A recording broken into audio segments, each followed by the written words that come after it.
এরপরে এমডি মাজহারুল ইসলাম আপনি লিখেছেন, আমি একজন বক্তার আলোচনায় শুনেছি যারা নামাজ পড়ে না তাদের সালাম দেওয়া যাবে না, কথাটা কতটুকু গ্রহণযোগ্য জানাবেন। না, এটা কোনো গ্রহণযোগ্য কথা নয়। যারা নামাজ পড়েন না তাদেরকে সালাম দেওয়া যাবে না, এটা সঠিক কোনো কথা নয়। নামাজ না পড়লেও যদি তিনি মুসলমান হয়ে থাকেন আপনি তাকে নামাজ সালাম দিতে পারেন। হ্যাঁ, এটা তাদের মতে সঠিক যাদের মতে নামাজ না পড়লে মানুষ মুসলমান থাকে না। অনেক উলামা ইকরাম সেটি বলেন। যেহেতু মুসলমানই থাকে না সেহেতু তাকে সালাম দেওয়া যাবে না। ওই দৃষ্টিভঙ্গি থেকে এটি ঠিক আছে, এটা তাদের মত। তবে বাংলাদেশের বেশিরভাগ মানুষই যেহেতু হানাফি থট ফলো করেন, হানাফি ওলামা ইকরাম এবং অন্যান্য ইমামদের মতে এটি নামাজ তরককারী ব্যক্তি যদি নামাজ তরক করছেন কিন্তু তার মধ্যে অপরাধ বোধ কাজ করে, তিনি নিজেকে মুসলমান হিসাবে দাবি করেন, তাহলে সে ব্যক্তি মুসলমান থাকে বিধায় তাকে সালাম দিবেন। এমডি মাহবুব রহমান আপনি লিখেছেন, 5 মাসে মেয়ে বাচ্চার পেশাব লাগলে কি গোসল করে পবিত্র হয়ে নামাজ পড়তে হবে নাকি কাপড় চেঞ্জ করে চলবে? যেই কাপড়ে লেগেছে, কাপড়ের যে অংশে লেগেছে শুধু ওই অংশ ধুয়ে ফেললে নামাজ পড়া যাবে। শরীরে লেগে থাকলে শরীর সংশ্লিষ্ট অংশ যেখানে লেগেছে সেটুকু ধুয়ে নিলেই আপনি নামাজ পড়তে পারবেন। অমুসলিম প্রতিবেশীর প্রতি আমাদের আচরণ কেমন হওয়া উচিত, এরপর ইসলাম আমাদেরকে কী নির্দেশনা দেয়? অমুসলিম প্রতিবেশীর সাথে আমাদের সদাচরণ থাকা দরকার, সুন্দর আচরণ করা দরকার। তাদের সাথে প্রতিবেশী সুলভ তাদের যে অধিকার আছে সে অধিকারগুলো তাদেরকে দিতে হবে। তাদের কোনোভাবে কষ্ট দেওয়া যাবে না, ডিস্টার্ব করা যাবে না। তাদের সাথে আমাদের খাদ্য, খাবার, উপহার এগুলো আমরা শেয়ার করতে পারি, আদান প্রদান করতে পারি। তাদের সাথে আমাদের স্বাভাবিক আচার আচরণ থাকতে কোনো প্রকার বাধা ইসলাম আমাদেরকে দেয় না। আল্লাহ সুবহানাহু ওয়া তাআলা বলেছেন কোরআনে কারীমে, লা ইয়ানহাকুমুল্লাহু আনিল লাযীনা লাম ইউকাতিলুকুম ফিদ-দীন ওয়া লাম ইউখরিজুকুম মিন দিয়ারিকুম আন তাবাররুহুম ওয়া তুকসিতু ইলাইহিম ইন্নাল্লাহা ইউহিব্বুল মুকসিতিন।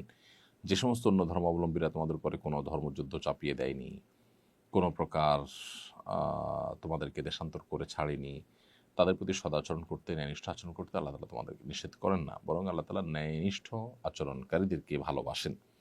সো আমরা তাদের সাথে ন্যায়নিষ্ঠ আচরণ করব, তাদের প্রতি সদয় আচরণ করব, ইসলামের সৌন্দর্য আমাদের আচরণের মধ্য দিয়ে ফোটানোর চেষ্টা করব ইনশাআল্লাহ তাআলা।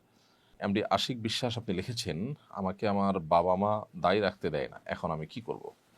ভাই আশিক, আপনার বাবা মা যদি দায়ী রাখতে নিষেধ করেন তাহলে তাদের সেই নিষেধাজ্ঞা মানাটা আপনার জন্য জরুরি নয়, সেটি মানতে আপনি বাধ্য নন।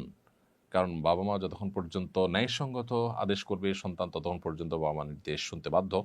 অন্যায় কোনো নির্দেশ করলে সে নির্দেশ তিনি মানতে বাধ্য নন। দায় রাখা যেহেতু ওয়াজিব, একটি ওয়াজিব তরক করতে বাবা মা নির্দেশ করছেন, তাদের সে নির্দেশ মানতে আপনি বাধ্য নন। আমিনুল ইসলাম আপনি লিখেছেন, আমার অনেক খারাপ চিন্তা আসে, দূর করার কোনো আমল আছে কিনা? ভাই আমিনুল ইসলাম, মনের মধ্যে খারাপ চিন্তা যদি আসে তাহলে সেক্ষেত্রে খারাপ চিন্তাটার ধরন কি, ধাঁচ কি? খারাপ জিনিস দেখলে খারাপ চিন্তা আসে, তাহলে খারাপ জিনিস দেখা বন্ধ করতে হবে।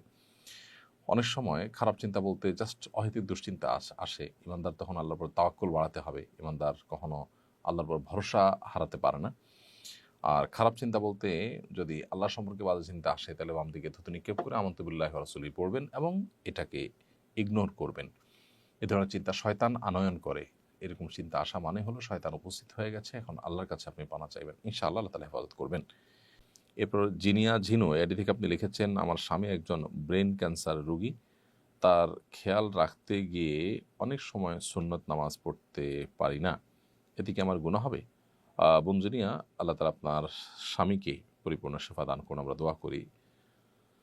দুরারোগ্য ব্যাধি থেকে আল্লাহ রাব্বুল আলামিন তাকে রক্ষা করুন। আল্লাহ তাআলা আপনাদেরকে সান্ত্বনা নসিব করুন, কষ্ট দূর করে দিন। এবং রোগীর সেবা করতে গিয়ে যদি আপনি সুন্নত নামাজ কখনো হেরফের হয়ে যায়, আশা করা যায় ইনশাআল্লাহ এটার কারণে আল্লাহ সুবহানাহু ওয়া তাআলা আপনাকে দায়মুক্ত করবেন এবং সওয়াব থেকে বঞ্চিত করবেন না। লিয়া আখতার আপনি লিখেছেন, আমার স্বামী মারা গেছেন আজ 26 দিন, আমার ছোট ভাইয়ের বউয়ের বাচ্চা হবে, আমি কি যেতে পারবো? আপনার যেহেতু স্বামী মারা গেছে মাত্র 26 দিন হলো, অতএব আপনি 4 মাস 10 দিন পর্যন্ত নিজ অবস্থানে থাকবেন, বাহিরে একান্ত নিরুপায় না হলে যাবেন না। আপনার ছোটো ভাইয়ের বাচ্চা হবে, অন্যরা যারা আছেন তারা তার টেক কেয়ার করবেন, তারা দেখবেন, আপনি এখান থেকে দোয়া করবেন এবং ইদ্যতের সময়টা আপনি অপেক্ষা করবেন।